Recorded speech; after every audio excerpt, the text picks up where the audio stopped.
assalamu aleykum wa rahmatullahi wa barakatuhu bandiraɓe julɓe musidɓe tedduɓe wooɓe hettade daaɗe men kala ñalawma altine to ndiɗo jamdi heedi tabarakallah machallah haade hay hunde noon ko kabaru jaam gonɗaɗo ndeysan aduna ko noon tan hande weela tan janggo kadi kusumma ara kono noon en berete golle Allah nde wonno ene jeeya e calde iman billahi jaɓande Allah hoddira muɗum welgo hen ngo imettugo hen ngo foof hoddiro jaam subhanahu wa taala eɗen jara goto e almuɓe goto e seerenɓe goto e sayireɓe goto e yimoɓe rasulu sallllahu taala alayhi wa sallam kadi korsimɓe en enen jonni eɗen kalɓe ceerno Feri Mamadou Dia joguiɗo enen kosso no fewi ha fenti enen jimɗi sababude yidde makko rasulu sallllahu taala alayhi wa sallam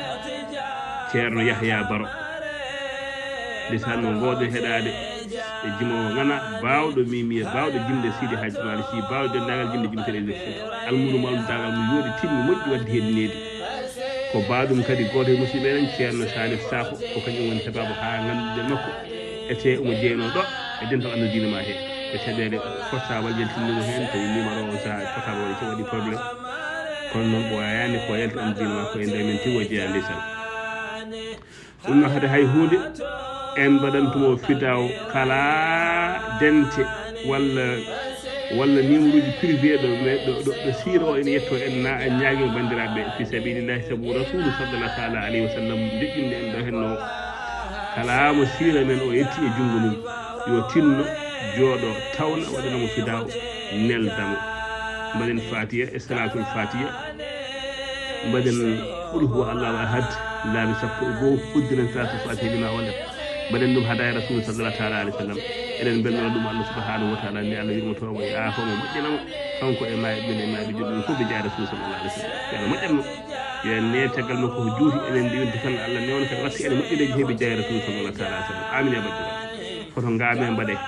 ewa bénéfice ne hen ha heewi sa waɗi ni jomum fidaw jomum heɓa moƴƴireji ɗi Allah ƴetta moƴƴire fonde noon moftanma anni sa maayi o saaha towma e gaɓri ma ɗum noon dañi o hay goto a ñamini ɗum noon heɓata ko so wawi wadde fidaw mbaɗe fidawuji ɗi inchallah ceerno Yahya Baro yummo yatabaɓe jeeya rasulu sallallahu taala alayhi wa sallam sinno wonano kawisaji Allah hande en jowanno siro o kono noon ina hawni ƴeewno Allah waɗanta yiɗɓe rasulu sallallahu taala alayhi wa sallam ƴeewno Allah waɗanta sa'ireji jimoɓe nelaɗo Allah sallallahu taala alayhi wa sallam ceerno Yahya Baro ko jimowo rasulu sallallahu taala alayhi wa sallam o sanki ko hande ñalawma altine ñalawma nelaɗo Allah sallallahu taala alayhi wa sallam o jeeyno koye dutanno ɓene sira o yonti ete hande hawru ko eɗen jaara e damugal ngal yummum rasulu sallallahu taala alayhi wa sallam yalti aduna allahu akbar ndeke noon waɗi en wadde sira o ko muññidde bandiraɓe o paani yummum nelaɗo ko o paani bamum o paani nelaɗo e hoore muɗum o paani ɓiɓɓe rasulu sallallahu taala sallam o paani moƴƴiɓe fof ha oɗo ñalawma o pata ceerno Yahya te eɗen jotnimo moƴƴaɓe nde wonno yidde rasulu sallallahu taala sallam ko daɗal aduna e lakara ɗum noon ko jamdi jeetati ɗo henne e Dakar no gowɗen wiide ni ko ni jamdi yoni ha Mbahe yoni ha Kanel yoni ha Hunare hande noon lewno ɓerɗe ɗe beelani en mbawata addude termoji gaddanɗo ɗen ɗi kono ndi kadi ko jamdi tati ɗiri yoni ha to henno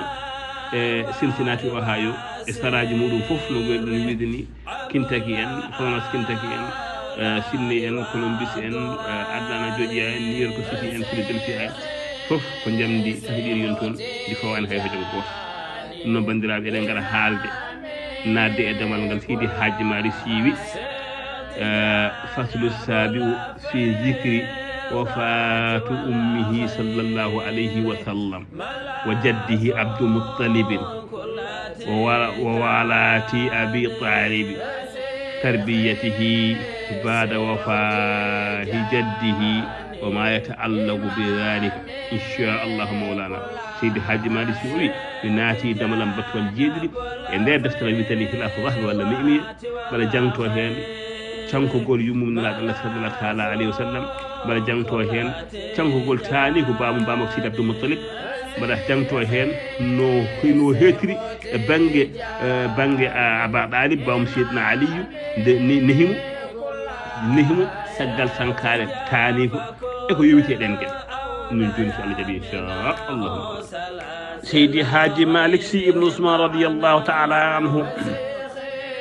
o wi en wa ama arba'atin aw sittatin halakat nabiyyi bi abwa'in awi zuhumi في دار رائعة قبرا لها ذكر القاموس فيها بعين غير منأجم. وي وآم أربعة ويام كهتان نيبيري نلاد الله ما جابي كتن غني او ووريها او داني دوبي ناي ويام كو ندين دي duubi makko nayi aw walla sittatin walla nde wuuri hawde duubi jeegom kono noon ko duubi jeegom o selli men kal hol dalilu so tawi tumniɗen ko riwaya mo Seydi Hadji Malick Sy yaari o won wiiɓe ko duubi nayi o yaranno yimma ko sanki ɓe mbi ala ko duubi jeegom Hadji Malick Sy addi ko luura ko ha ɗote caggal toon kutoɗɗa haqqille ma ganda hol bange mo yaari o wi wa ama arba'atin hitande nayi ɓi rasul sa sallam walla so tawi joni a yiiɗi reggodirde ha deggodiral ngal faamo mbiya halakat sankima hol cankiɗo nabi yumum nelaɗo Allah sallallahu taala alayhi wa sallam holnde o sanki ama arba'atin hitande nayiɓiri aw sittatin walla ala hitande jeegoɓiri yummum rasulu sallallahu taala alayhi wa sallam o yalti aduna nelaɗo Allah ne yaare duuɓi nayyi ɓe mbi ala ko duuɓi jeegom holto sanki Seydi Hadji Malick Sy o wi bi abwa en nokku biten ni nokku to bamum rasulu sallallahu taala alayhi wa sallam ubbaɗo ɗo sankino ubbaɗo wiyama kadi ko ɗon kadi yimma ko sanki kawisi Allah e ɗum awi zuhum wiyama ala ko zuhum ko oɗon nokku ɗum ko Makkatul Mukarram kono ko selli ko abwa ma en kaali hol dalil so tawi o wi wa ama arba'atin aw sittatin halakat nabi o wi wiyama ko hitande nayaɓiri rasul ne yaale duuɓi nayyi yumma ko sanki ɓe mbi ala ko duuɓi jeegom holko waɗi en hol dalilu mbiɗen en jaadi e wiɓe duuɓi jeegom ɓe sa ruttima caggal ma to toon wima li ummihi ama 50 rudda sayyidina wona e yontere ɓennunde en jangguino wonde nde nelaɗo Allah sallallahu taala sallam dañi duuɓi 5 muynam to muynono to yumman halimata o attira komo yaare duuɓi 5 e yummakko ete komo attira ha gasi yummakko ina yaha Madinatul Munawwara ina juuroyo kawiraɓe makko kañum kadi hoore mum kadi ko toon jeeya e kawiraɓe ba makko e ganduɗa hoore ma kadi e koleji ba makko nelaɗo sallam ne jiiɗa Madina tani ko Abdoul Moutalib yumum ko Madinatul Munawwara najo ba makko jibinoma Abdoullahi yumum ko Madinatul Munawwara najo nena makko yo hoore mum ko Madinatul Munawwara najo baba joni noon taade kay an a sellini o attira muynam ko omo yaale duuɓi 5 ete nden yimmakko no wuuri ko nden yimmakko o wuuri hawdañi duuɓi jeegom yimmakko mi arji hen mi nawma galle kawma en calmina kawma en juuroɗaɓe ganda kawma en nde wonno kala ɓiɗɗo jibinaɗo jogui ko koyɗe yumma e koyɗe baba leñol yumma e leñol baba ganda leñol yumma en yummiraɗo o nayi ndeɓe gartata e lawol heɓe gaari ha abwa ɗo bamakko mayno mofta ɗo yummakko sankiɗo wadde kay andi wadde wiɓe e duuɓi nayyi ɗi ɓen kam aɗa andi kam ɓen Alhaji Malick Sy adani mabɓe taade kanko addi oto riwaya to wima li ummihi ama 50 rudda sayyidina ka raddihi qabla hina saqimi zuɓi sallallahu taala alayhi wa sallam han jalmande joni so Allah jaɓi inchallah Seydi Hadji Malick Sy ibn Ousmane radiyallahu taala anhu o wi en ha joni o jangguinte en ko jaltugol aduna nene Aminata yummum rasulu sallallahu taala alayhi wa sallam o wi fi daari ra'iatin في دار رائعة قبرا لها ذكر القاموس فيها بعين غير منأجب ويويام يمن آمنة يمن رسول صلى الله تعالى عليه وسلم في دار رائعة كوي قال أودو سنكي بيتر نيهن قبرا كتون قبر مكو تون ولا قبرا لها ko toon qabri makko waɗa galle rayat zakara al qamus deftere wiyeni qamus jangtiɓe ɗum ha laaɓi wonde nene annata ubba koye galle rayat joni noon omo jangginna inde rayat nde holno windirte eyi zakara al qamus fiha kono noon inde nde ko mbiye aynin bindita ko ayna baaliɗo walla ayna dariɗo gayri mun ajimi mo wona toɓɓaɗo mo toɓɓaka ha simmade o wi kana turidu ila al ahwali ghairatan wa fil iyabi qada atin min al hakami sallallahu ta'ala alayhi wa sallam kana o laatinoma kanko nene amnata turidu muuyi ila al ahwali fewde e kawiraɓe rasulu sallallahu ta'ala alayhi wa sallam o fanditi hen ko madina munawwara ghairatan juuroyade ne sallam aɗa jeehe julɗen juurɗa kawma en kayranma ɓe jeehi ɓe juuriɓe jokki en haɓe gara accude wadde o wi wo fil iyabi koye gattol he kada hoddiro atin ari minal hakkille umrade Allah subhanahu wa ta'ala fi tan gandi mayde ari nelaɗo ɗum nelaɗo so sallam ine sanko nelaɗo Allah sallallahu alaihi wa sallam ne yaare duuɓi jeegom ina yaare duuɓi jeegom wadde tasko hawnaki noon so wiyama hababi sahrayni wiyama oɗo ladigue ne yaare 2 mois on ina yaare lebbi ɗiɗi fuɗɗi ladde on so wiyama dañi duuɓi jeegom kala ko taska ko waɗa selli noon ari hadisaji celluɗi kanko nelaɗo Allah sallallahu ta'ala alaihi wa sallam gotel e hareji ɗi wiyatanno jihad omo wonde sahabaɓe makko kanko nelaɗo Allah sallallahu ta'ala alaihi wa sallam eɓe yaha ɓe gaari ha abwa o wi sahabaɓe en darsude kolle kam nokku wiyete abwa ɓe mbi nokku o ko ɗo omo wiño omo mantino mayde nde nde wonnoon nde ndeno sankutan nde omo wondi e muɗum o wiñi haw yi ɓoolol goɗɗo wi makko moftaɗo o wi sahabaɓe o woy kanko nelaɗo sallam sahabaɓe fof goyi o sahabaɓe mbaɗiɗo goɗɗirɗe ɗon goppon mi juuro nenam onon fof jeehe ha goɗɗon goɗɗirde sahabaɓe goɗɗiti kam sala mo woya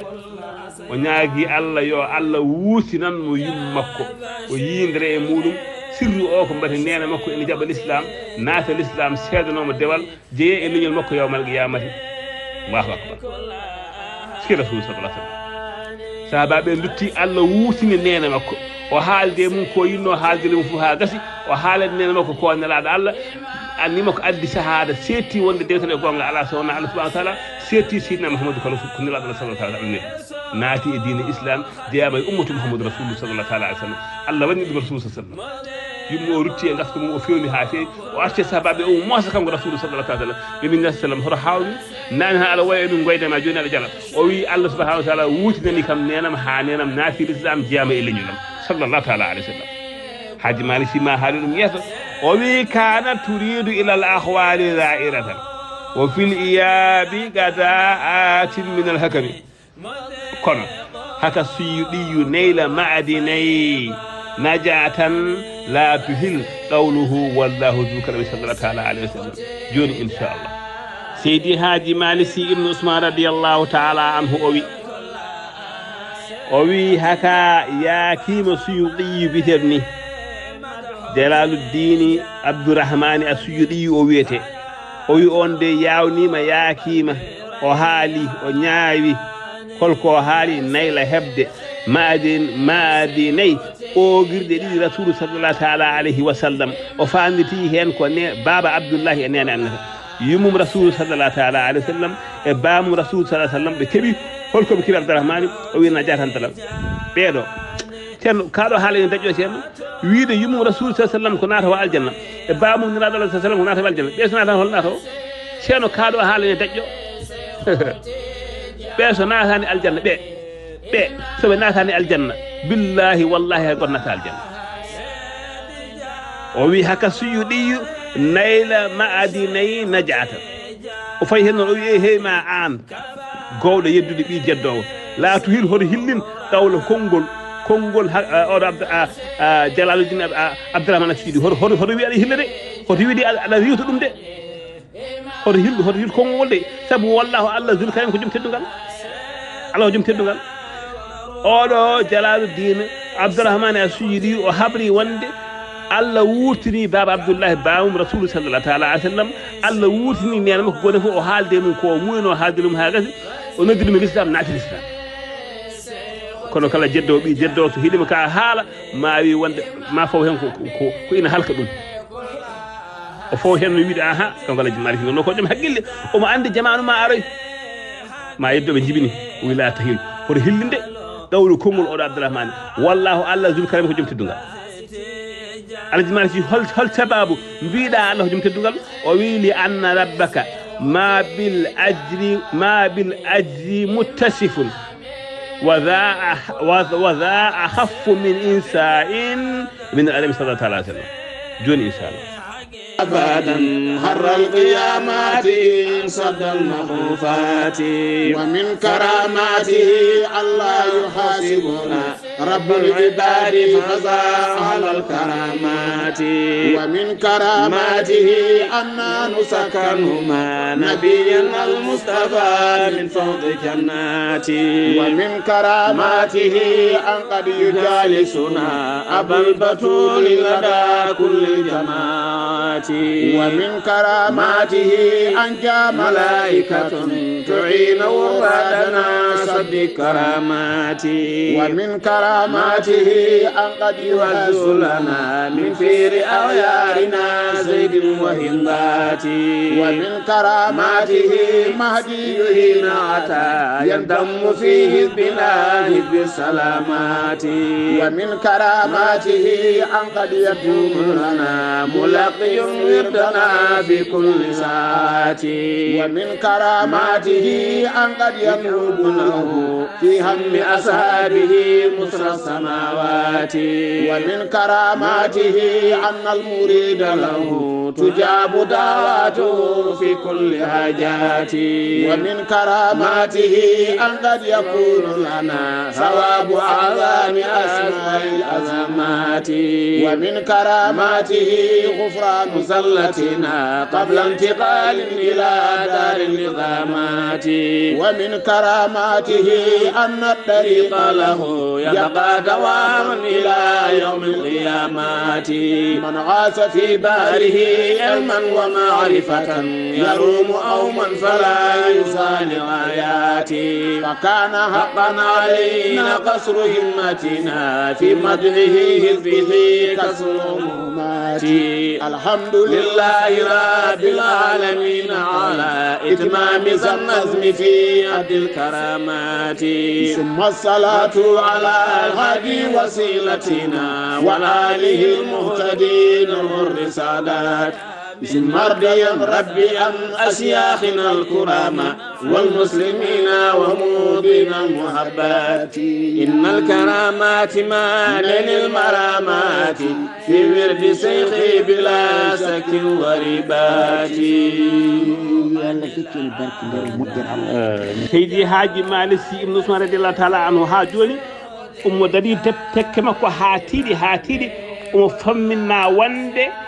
moƴƴere Allah ina yaaji Allah ina heewi yurmede ete ala kandude yurmede ha ɓuuri yummum rasulu sallallahu taala alayhi wa sallam ala kandude moƴƴinede ha ɓuuri bamum rasulu sallallahu taala alayhi wa sallam